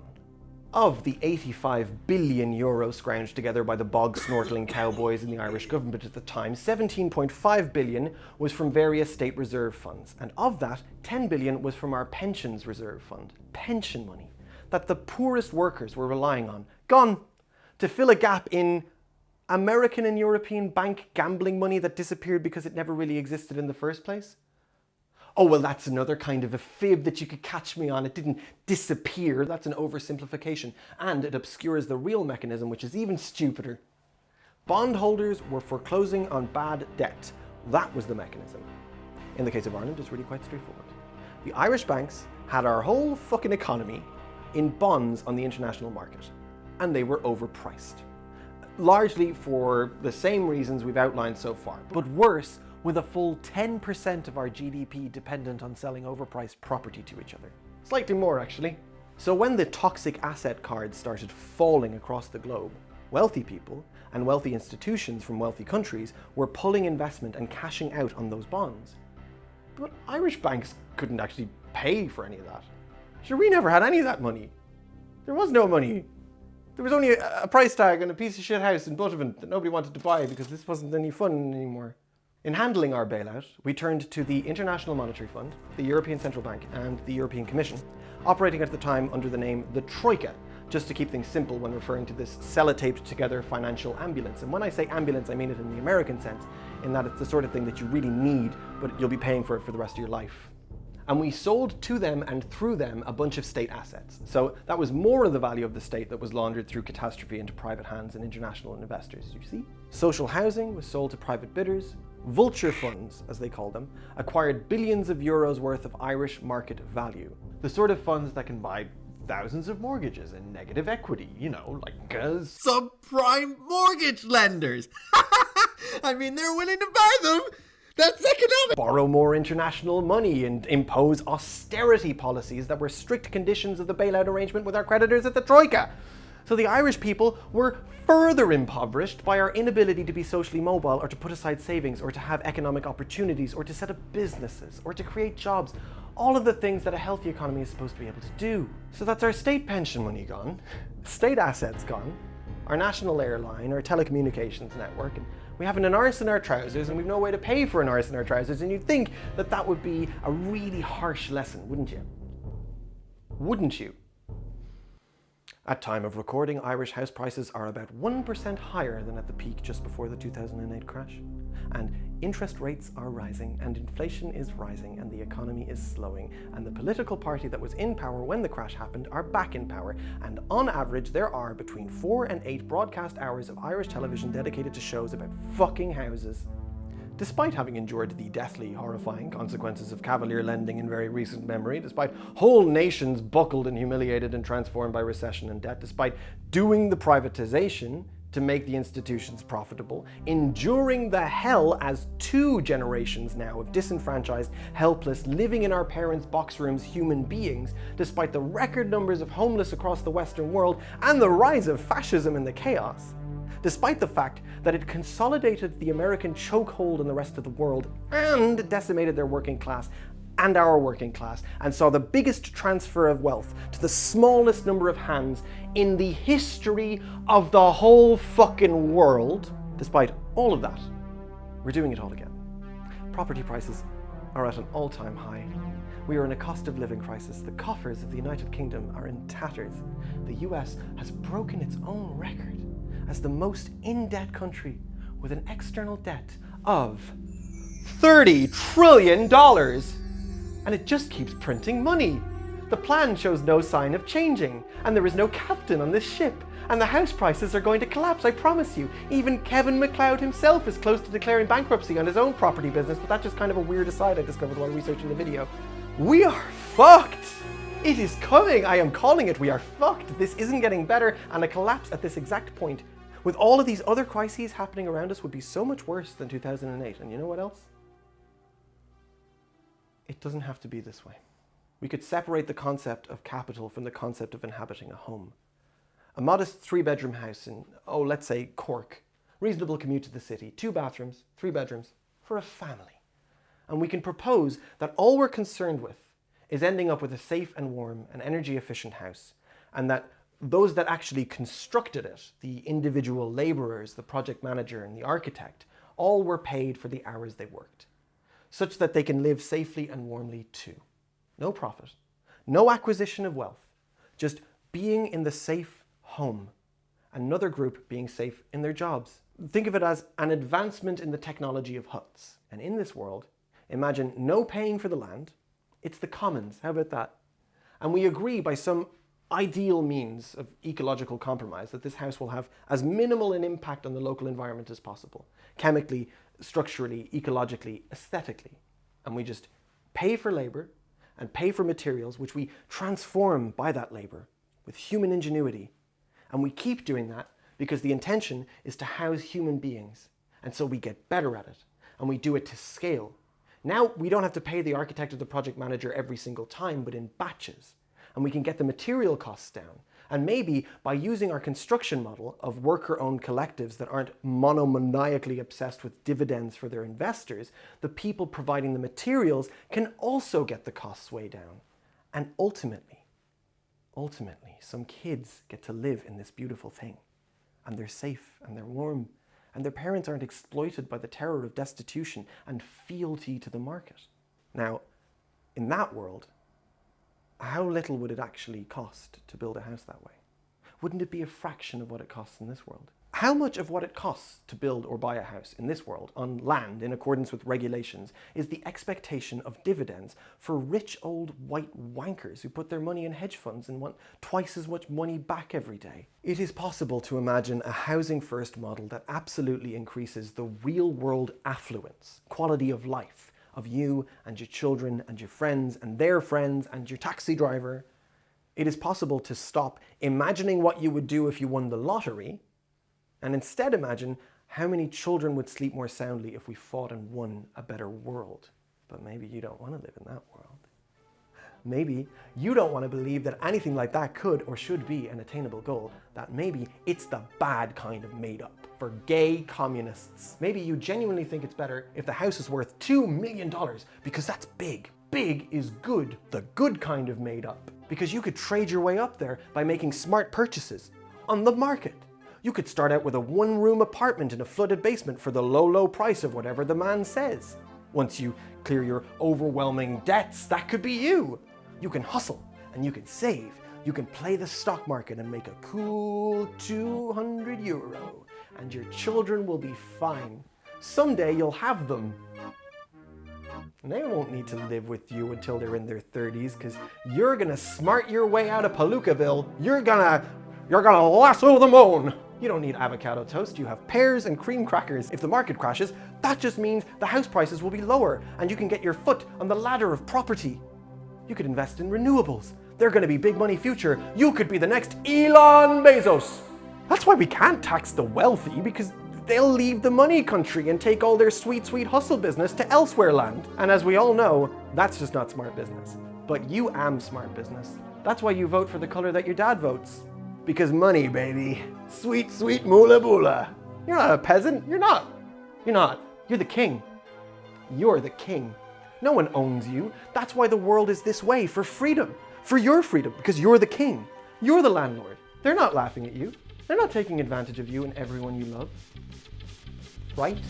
Billions and billions and billions and billions and billions and billions and billions and billions and billions and billions and billions and billions and billions and billions and billions and billions and billions. I am going to get to the bit where the literal supervillains are running the world, I promise. But first, take a look at this big fucking... And when I get to the bit where the supervillains are running the world, it's not going to be anti-Semitic. I also promise that, because all the ethnic and religious conflicts are also a tool of the class war.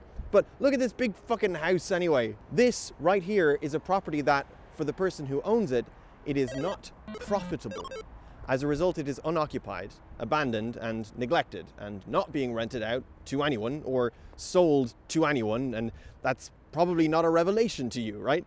It's not a devastating shock that houses like this exist, but maybe the fact that it's not a devastating shock should be, in itself, a devastating shock.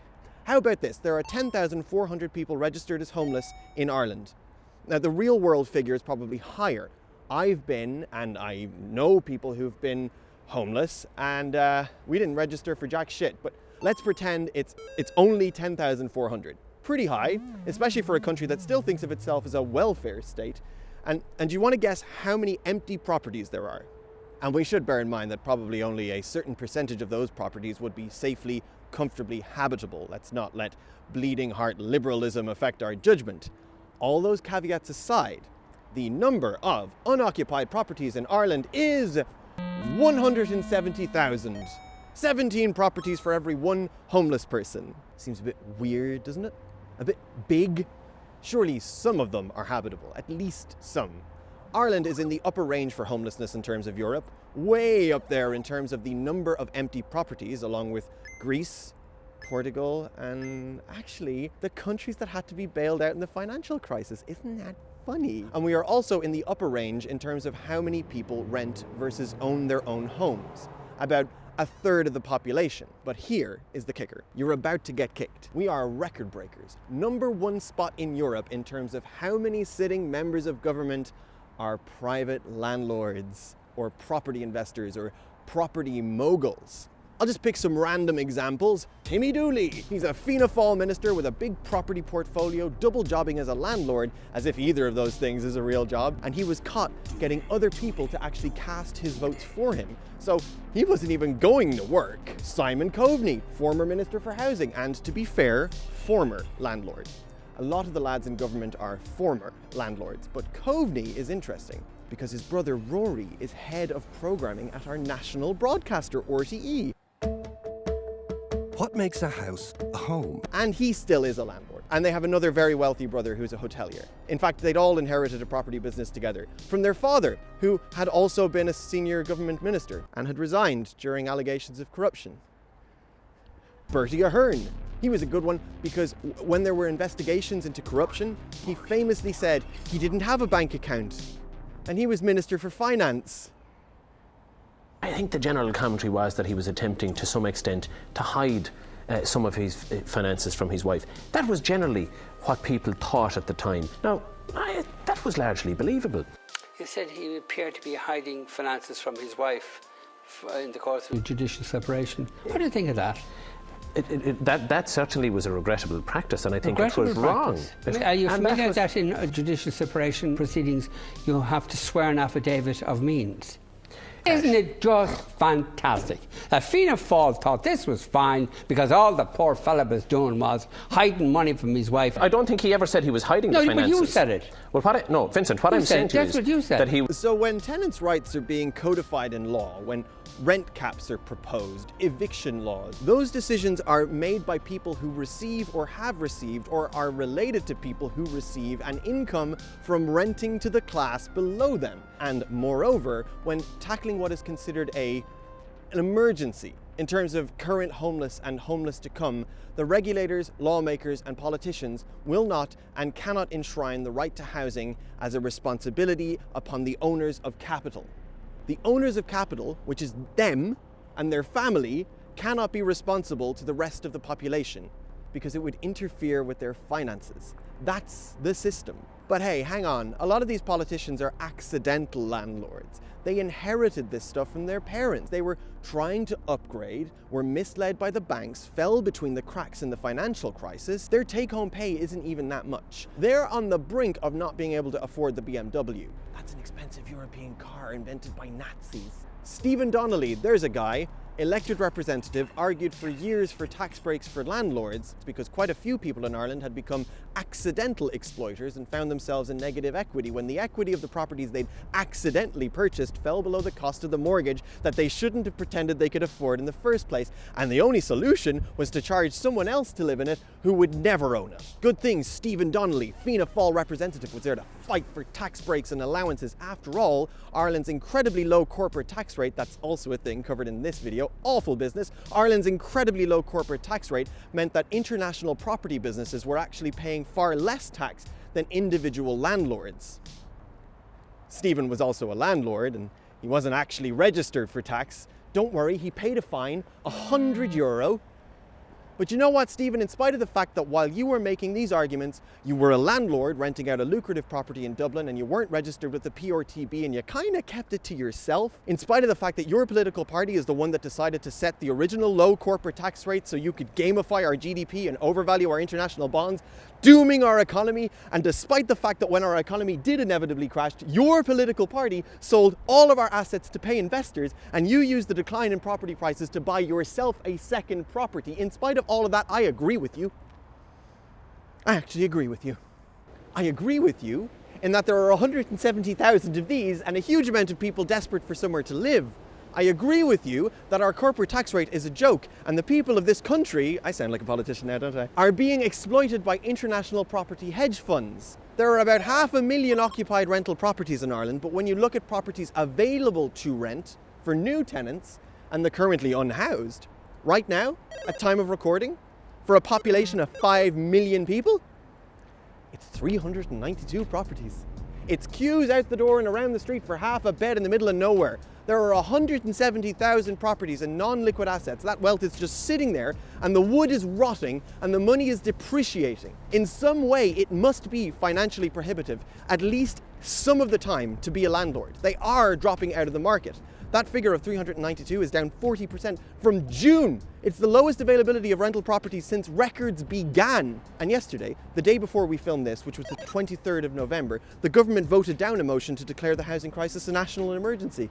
Not for the first time, because it would give the state powers in the courts to do something about it, and not doing something is exactly the something that those owners of capital need to do to continue to be wealthier than those around them. The owners of capital cannot be responsible for the rest of the population, and they won't be through tax or through having to actually use their properties because it would interfere with their personal finances. The dysfunction of the system knows no bounds. Oh, kind of love how stormy it is. Yeah, it really works. Okay. Now, that's how it works, or doesn't work, when you look at a very stark and shameless and incompetent and nepotistic example like Ireland. But okay, let's look at people who are supposed to know what they're doing. £8 billion worth of property, that's the currency, not the weight. £8 billion in UK property is owned by Russian oligarchs. And an oligarch is, well, think of Jeff Bezos or Elon Musk or Warren Buffett, but Russian. So there's a guy, for example, Roman Abramovich. He owns Chelsea Football Club and a 15-bedroom mansion in Kensington worth about £150 million. There's another guy, Oleg Deripaska, who made his fortune in the economic crash in Russia after the fall of the Soviet Union, when a lot of things were privatized very quickly, and he has invested in a bunch of properties in London. As one Boris Johnson put it, London is to the billionaire as the jungles of Sumatra are to the orangutan. We're their natural habitat. And it all sounds very James Bond and scandalous when we talk about oligarchs and Russians and getting the dirty money out. I mean, if anyone knows the difference between clean money and dirty money, it's the Tories, am I right? But how is it different to the manipulation of the market and the hoarding of properties by American billionaires, hedge funds, and other international investing things?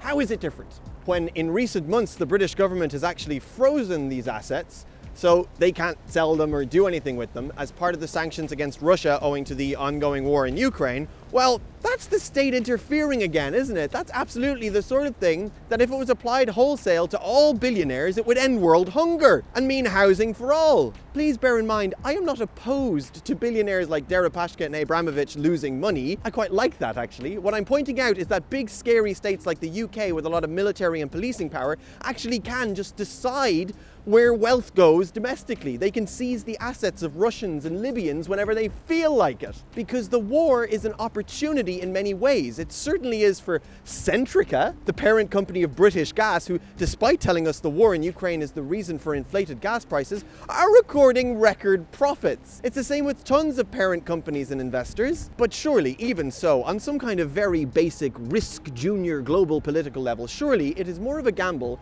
to seize the assets of well-connected, mind-bogglingly wealthy Russians when their current government is at the most ready to launch nuclear missiles than it has been in something like 4 decades. Surely it is more of a gamble to interfere with their shit than it is to seize the assets of Andrew Lloyd Webber, or a real billionaire like Richard Branson, personally posing a danger to both the climate and the economic viability of the people of Britain. Or, similarly, why is it never proposed to seize the assets of one of the American billionaires doing the same thing on the international market? Surely we could have seized assets in Ireland to oppose the wars in Iraq and Afghanistan. Trump has a golf course a few miles down the road that way. Actually, it's that way. We could have seized that. And individual states in the USA itself could seize the assets of people whose wealth poses a threat to the economic viability of California, for instance, which contains 3 of the top 5 cities with the most homeless people. And those assets would be a windfall. I mean, as much as I've described countries as little shops, these states are also bodies that acquire power and capital by violent means. So what do they do with that violence? Well, when people decide that they themselves can actually seize assets and a group gets together to occupy one of these 170,000 empty homes in Ireland, of course, they are violently expelled by the state. The state acts on behalf of the property market. That's what the police actually are for, to keep the place respectable and keep the property prices up. Housing activists making good faith attempts to change this ridiculous system were dragged out by big burly men and implements of destruction. That's what happened at Connolly House in Eden Quay. That's what happened at Grange Gorman and the Barricade Inn. I knew a lot of the people there. All right, we are nearly at the end of our journey. We've learned a lot. It's been nasty. You have a pretty good idea, if you've come along with us, that the international property market is a big, stupid mess designed to be messy and complex and interactive forms of exploitation and class warfare. And now I'm going to skim over some of the most horrifying stuff yet. Some of the most horrifying stuff I have ever learned. And you are hopefully going to go and do your own research afterwards with, don't worry, some great video essays. The Blackstone Corporation is the largest alternative investment firm in the world, made up of some of the richest men in America. One of them, Stephen Schwarzman, worth $32 billion, sat on Donald Trump's Strategic Policy Forum. Schwarzman founded Blackstone along with Peter G. Peterson, who was a former chairman and CEO of Lehman Brothers, and was worth about $3 billion when he died in 2018. Peterson was also behind some of the most influential think tanks in the USA, and successfully manipulated the US media into sabotaging all public spending reform, as outlined in this video by Carlos Maza.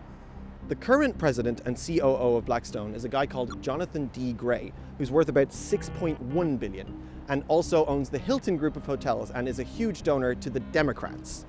Another noteworthy chap at Blackstone is Hamilton E. James, who owns Costco and was the primary donor and fundraiser host for Barack Obama.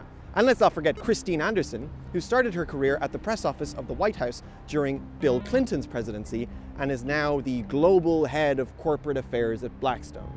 Revolving door. Blackstone, as investors, have made some key purchases, including the multi-billion-dollar student housing trust Campus Communities Incorporated and various other enormous real estate investment trusts. It's the monopoly that purchases other monopolies. It's the largest owner of commercial real estate in the world. They also own a significant percentage of the insurance market through Allstate Life and AIG. And they also own a company called VFS, or Visa Facilitating Services Global, which is the largest private, by which I mean outsourced for profit, visa and passport processing company in the world, working on behalf of 66 client governments, deciding who can live in countries and courting such controversies as data breaches in 2015, as well as extortion, manipulation, and generally just treating vulnerable people from poor countries like shit. There's a great video essay by Rosenkreutz about that here. You know when you get to the end of a video game and you kill the big bad, but then its corpse comes back to life more powerful than ever? Okay, well then you understand what happened with Lehman Brothers and Blackstone.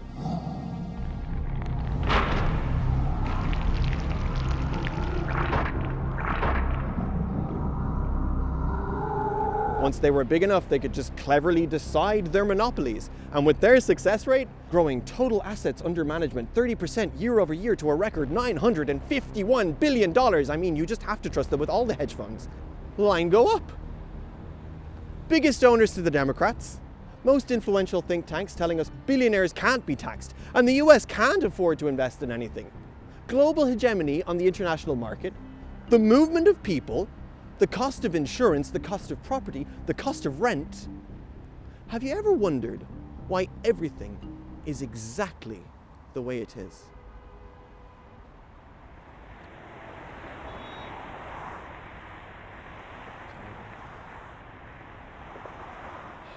How are we going to do one of those?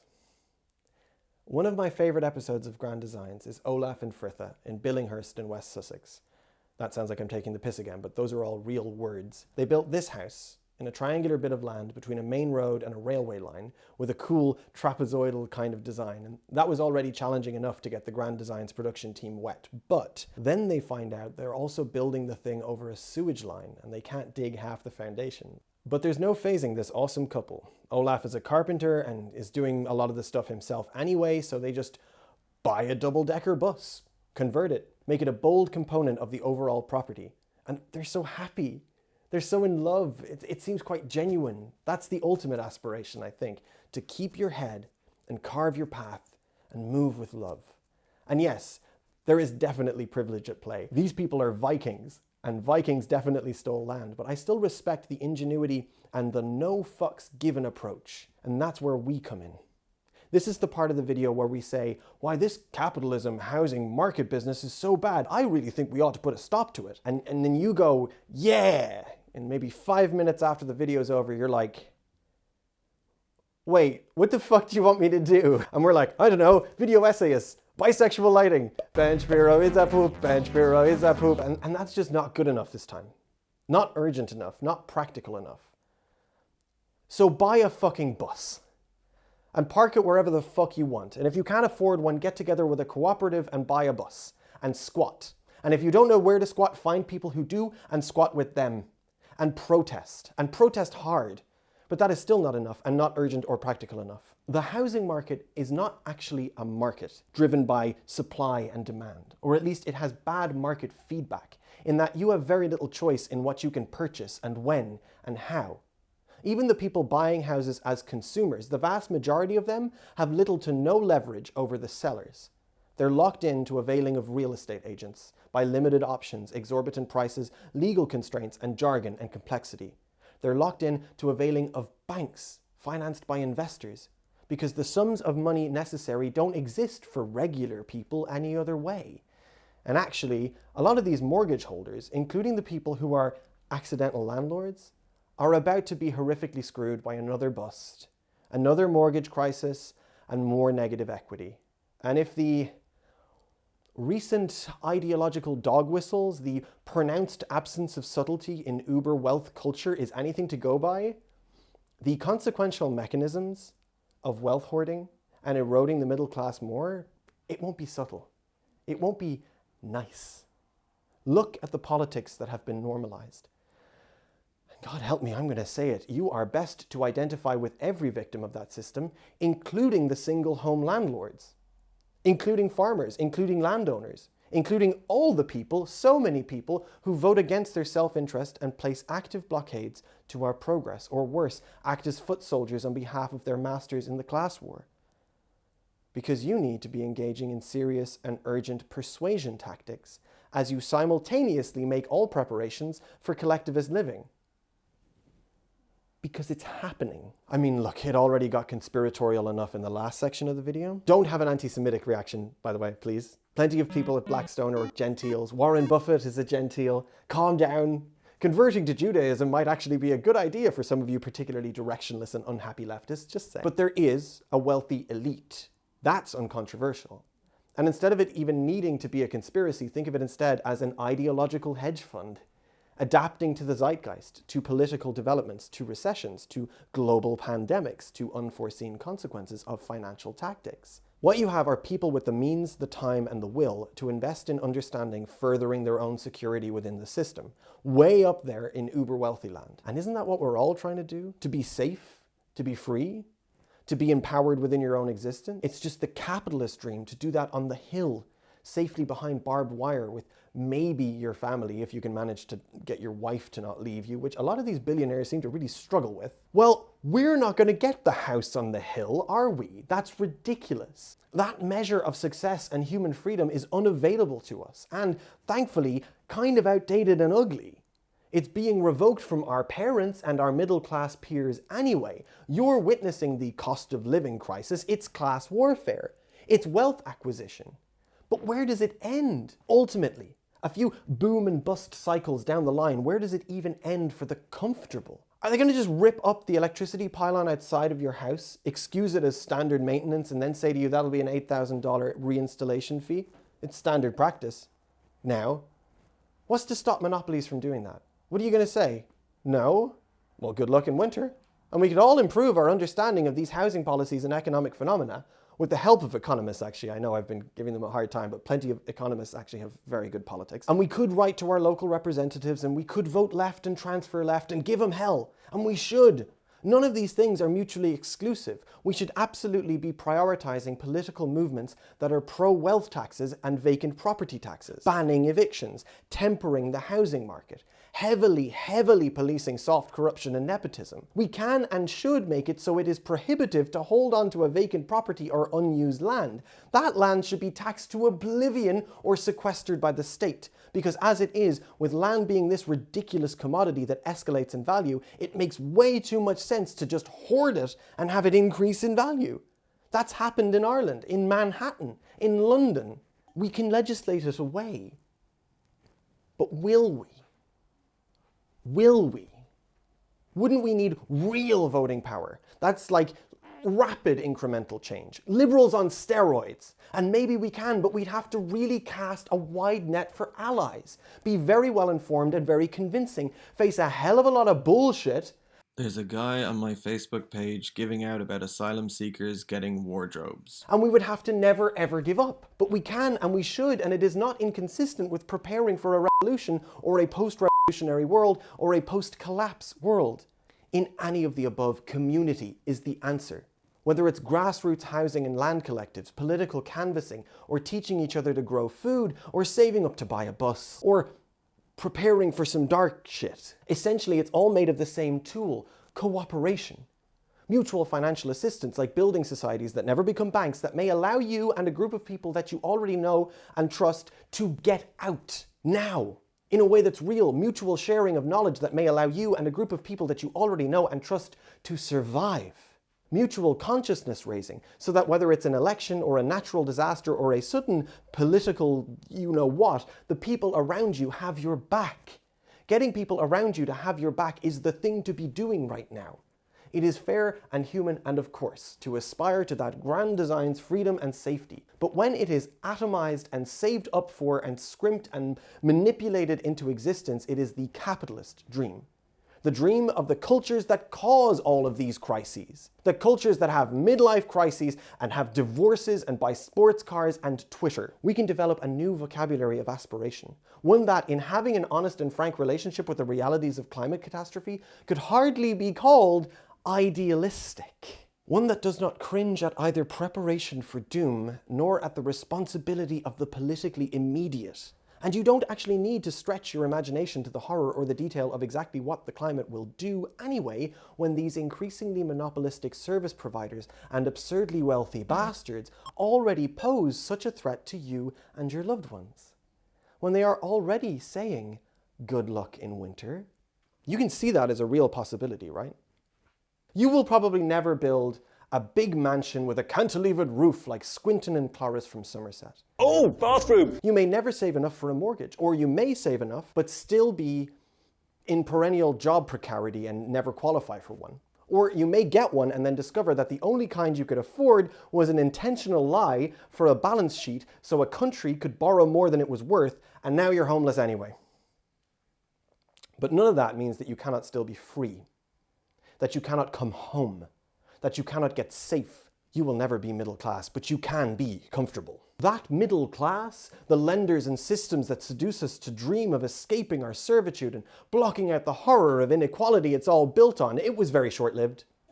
The NFT era of the class system, a logical if reflexive reaction to the NFT age of the nation state, in the NFT epoch of the land on planet Earth. But it's time to touch grass, my dear capitalist dreamers. To get in touch with your friends and have a serious conversation with them about the possibility of mutually financing a project. And or get organized on Discord if you need to find ways to join some far-off community if you see yourself having to flee fascism.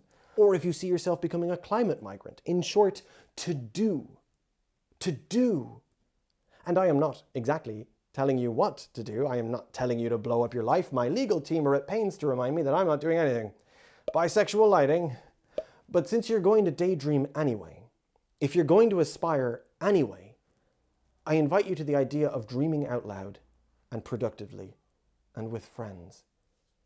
Because you deserve to be free and safe. You deserve that dignity. And like Olaf and Fritha, you have a lot of ingenuity to contribute to the problems that are in front of all of us.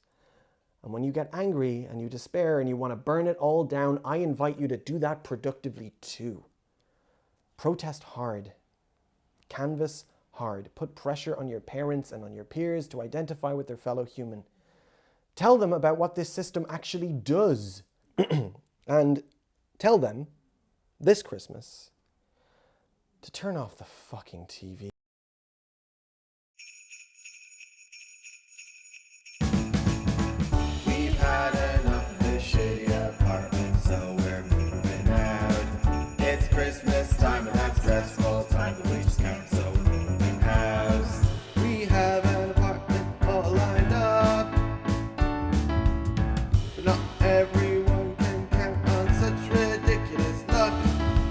Also we deserve basic dignity, and also we deserve warmth and safety.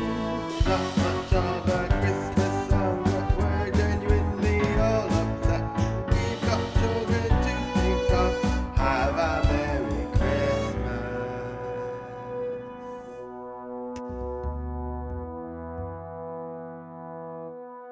Next up on BreadTube, a tour through the ugliest mansions on Instagram with Costanza Polastri and Neil from the Leftist Cooks.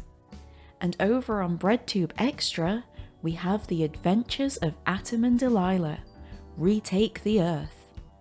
And later on BreadTube Arts, there's, oh, it's me, telling you all how you can fight climate catastrophe. All that and more on BreadTube. It's a social construct. Oh, I'm a little aspirin. I'm just a little aspirin. No, I won't tell you my secrets. I'm a little aspirin. Don't think about it.